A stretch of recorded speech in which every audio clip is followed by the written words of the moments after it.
Hello everyone, we're back. Bruno's Guitar Garage. The Bruno picture is on the wall over there. Here is my Origin 50. Here's my telly.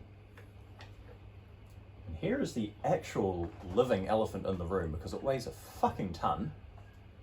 A Laney VC30. VC. Valve combo. Vox clone. Vintage clothes. We will never know. But it's all valve. It's a 212, it's a big bastard. As you can see, look at the fucking size of it. That bench is level. The Origin 50 isn't a small amp. That's quite large and oh, it weighs about half what I do. It's a very heavy amp. I'm going to come up a bit. Hello. This amp has a quartet of EL84s. It has three 12AX7s. It has an effects loop which is unfortunately parallel. That doesn't sit well with me because that means half my board effectively doesn't work, which is fucking annoying. To exemplify that, I'm going to turn my tuner on, which ordinarily mutes the signal. Nope, signal not muted. Tuner works perfectly. I'm going to take this opportunity to actually tune because I don't script any of these. And I was playing the casino before I picked this up because it is active.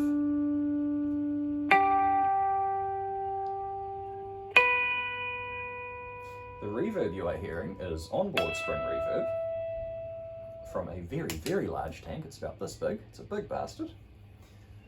This amp will be about 23 years old. The bloke I bought it off took it all around New Zealand's South Island for a good 20 years. It's got the marks to prove it. It was black and grey once. The piping used to be white, and that's after a very good clean. Don't know if you can see, but the tape on the handle is not actually factory. Now, I said South Island. I live in New Zealand's North Island. So a very good friend of mine, for whatever reason, went and collected this for me, paid the guy in cash, and then lugged it all the way to the sending and receiving thingy, what's the name, the carrier, paid for it to get it to the carrier up the road from me. Of course, I paid him for it, but holy shit. So thank you, Ryan. You are a star. That was a very big help. There is no other way I would have got it to my house. But it's, if nothing else, it's very useful to know people like that who are good to you. Take care of them. Anyway, I'm going to stand up now. This has two channels. It has a clean and it has a drive channel. On the clean channel you have a bright switch, which I'm going to demonstrate once and only once because it is very, very bright. Turn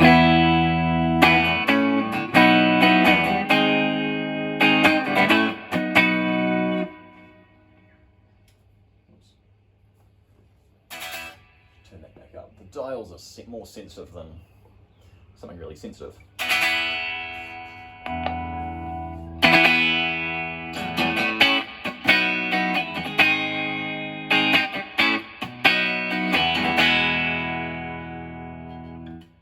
Now this is set about the same volume as the Origin 50. I'm plugged into the low gain channel. It has two inputs, high and low, because this is active and it has a booster in it. So you can plug it into the high, it just gets louder and you get more overdrive and a little bit more top end, which is curious. Clean and drive. The drive channel has a very simple well, the whole thing, sorry. It's a shared tone stack, bass, middle, treble, a reverb control and an effects level control. The effects level is happy about a third the way up, and I don't even think it's at that. Any more than that and the board is just too much. It's just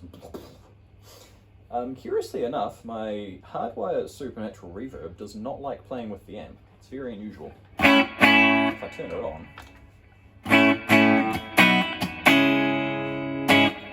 now it's not doing it because I'm plugged in and you're watching. There we go. There's a weird EQ thing going on.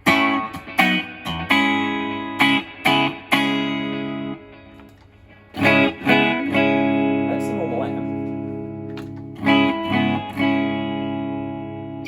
So I don't know what the fuck it's doing, but Fortunately, the amp has a very nice reverb in it already.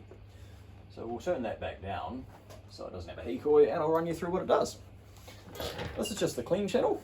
The reverb is about 2/3 the way up.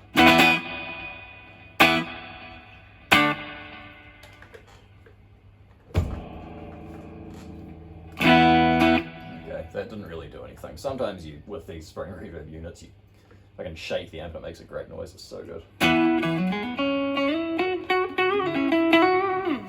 I should tell you my tone settings. Bass, 1 o'clock. Middle, 1 o'clock. Treble, 1 o'clock. But a little bit more than 1 o'clock, actually. So, you get a really nice clean sound.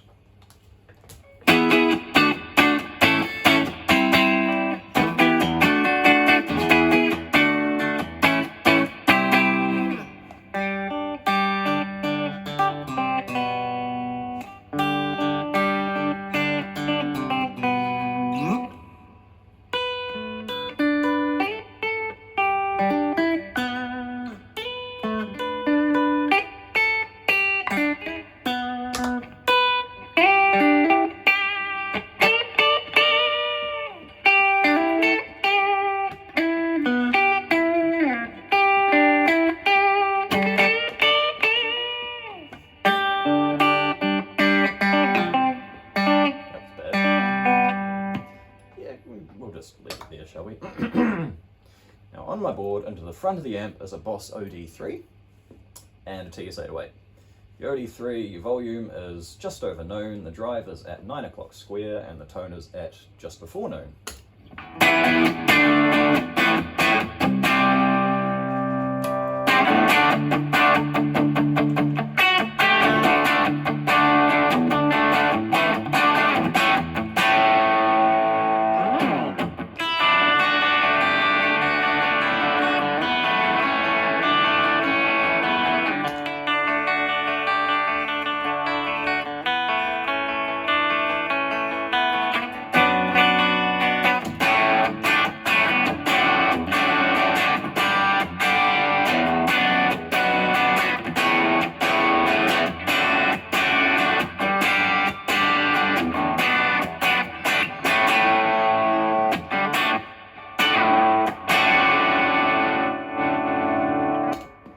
So it takes pedals well, doesn't it? I think it does.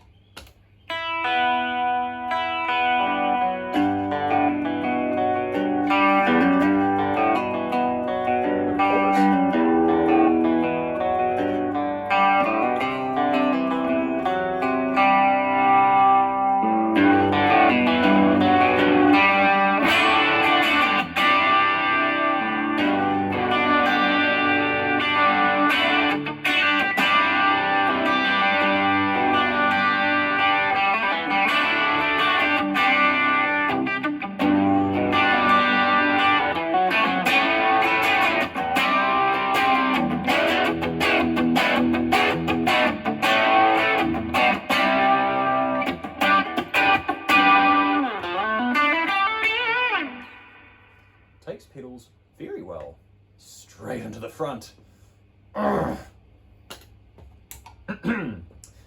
the guitar volume down because the tuning mute is completely null and void.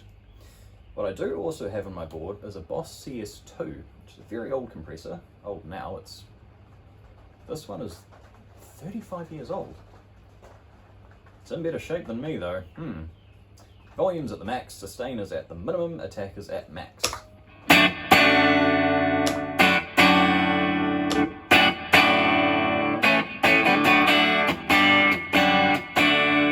Not that you can tell.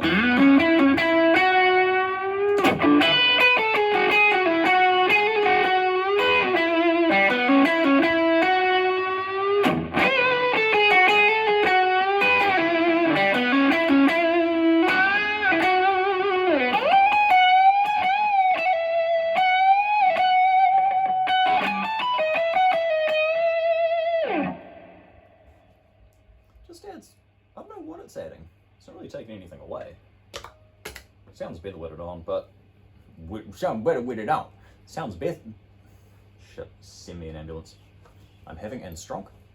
It sounds better with it on, but for the sake of the video being transparent, I will leave it off. You might be able to hear a bit of delay in there as well. Yeah, just because the fucking parallel effects loop. Anyway, let's go over to the drive channel. I'm going to press this button.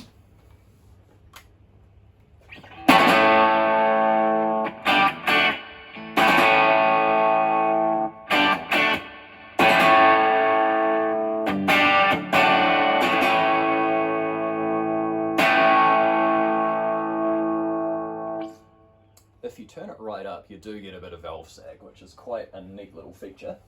Because I'm on the low channel, I don't have a hell of a lot of gain, but this isn't a gain monster amp anyway. The driver's at about 2/3, but for the sake of the argument, I'm just going to ramp it right the fuck up. Because of course I am.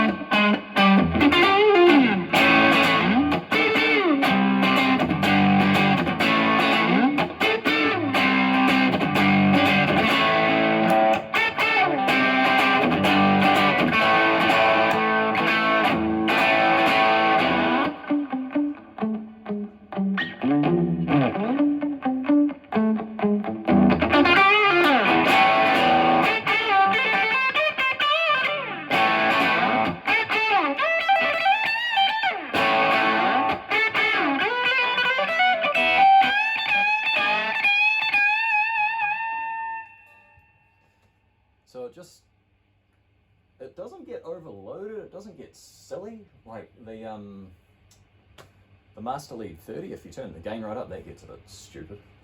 But that, it's a sensible level of gain, and it's very controllable.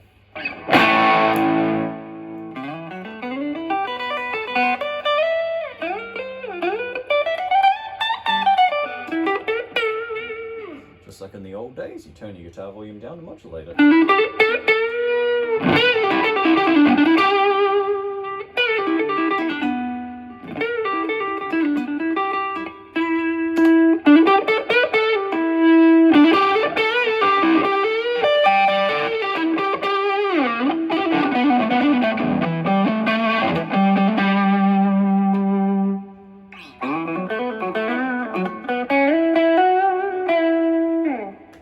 TS-808. Cool. Dial it back a wee bit. Actually, nah, fuck it. Plug it into the high channel, just to be annoying. Crank it right up.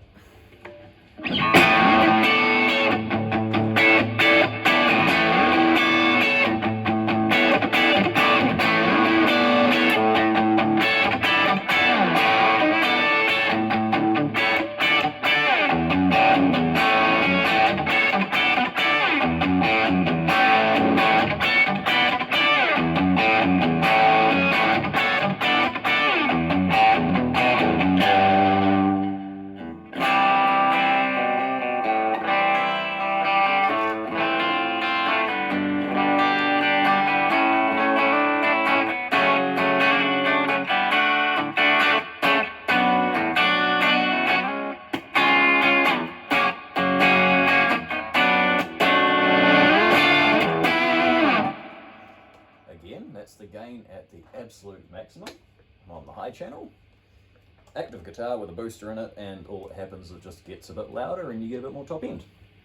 So, because we're on the high channel, I will unplug that, actually.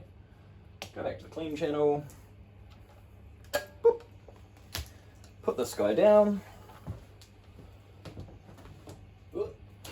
And we will pick up my only remaining passive guitar and knock the stand against my motorcycle. That's how cool I am. Epiphone Casino, completely factory, no booster, no active shit, just two P90s straight into the amp. Oh, excuse me. Back to the clean channel. Ooh. What's the volume right down? That's not the clean channel. What did I just do? That's the bright switch, you idiot.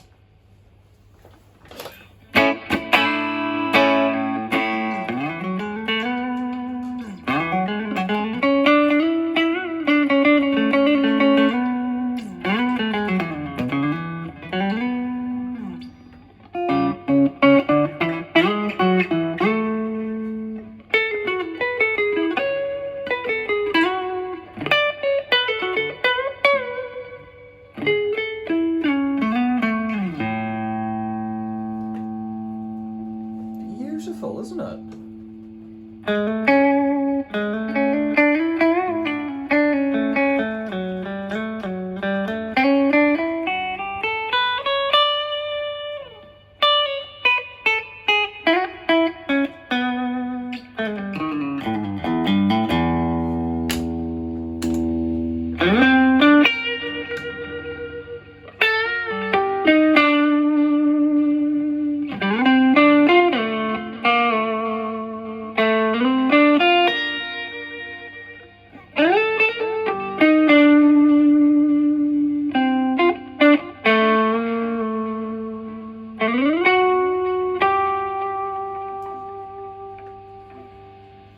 Surprise pedal.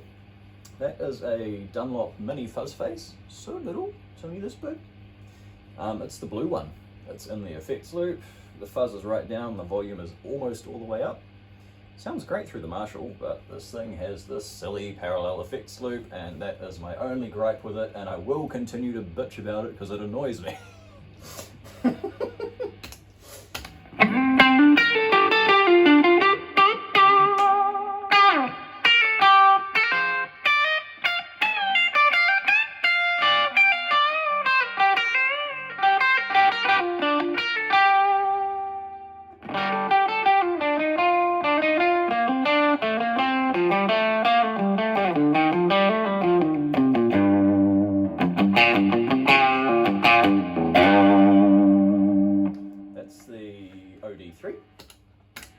Tube screamer.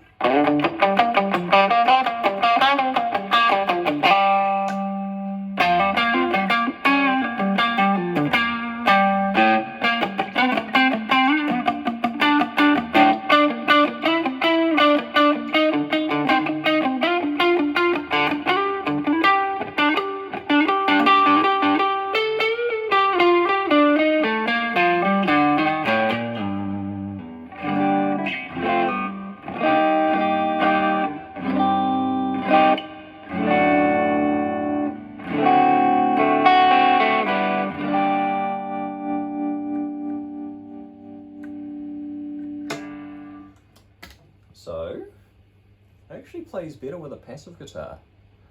That bothers me a little bit. So, have I just bought the Casino its own amp? Now, over to the drive channel. Turn it. Gain is approximately 9 o'clock.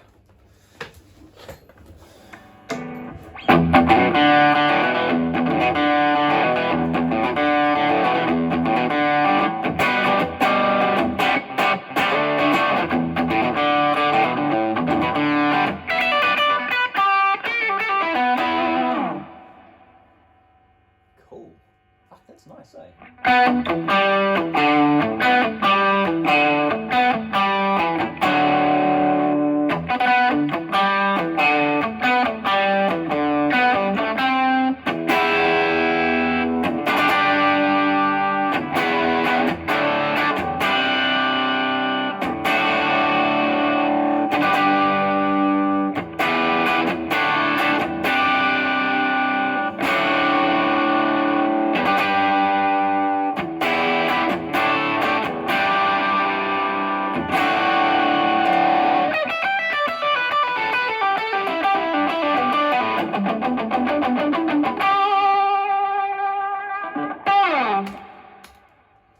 Tube screamer at the end there.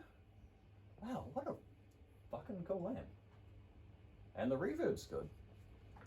Now there's a funny backstory behind the VC30. I bought this one because it was so cheap, and all in all it cost me about 500 bucks to get it here.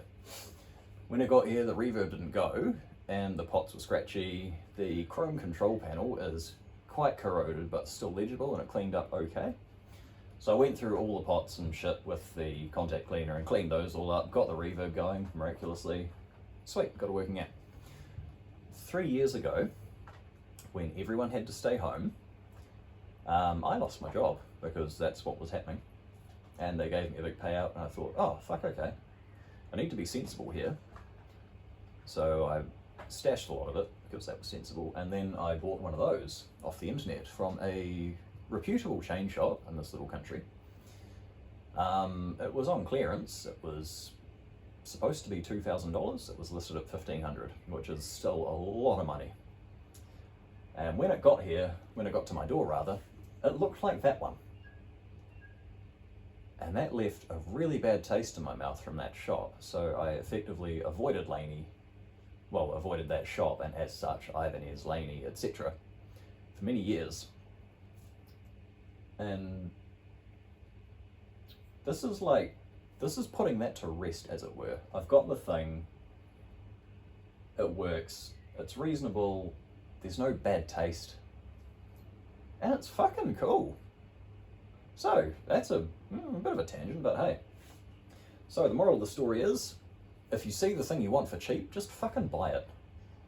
Like, unless you're struggling to eat, then don't. You need to eat, and you can't eat that. At least I don't recommend it. Look after the people who look after you, because without them, that wouldn't be here. So, thank you, Ryan. Absolute star. Don't forget that. And lastly, just plug your guitar in and have fun. It's great.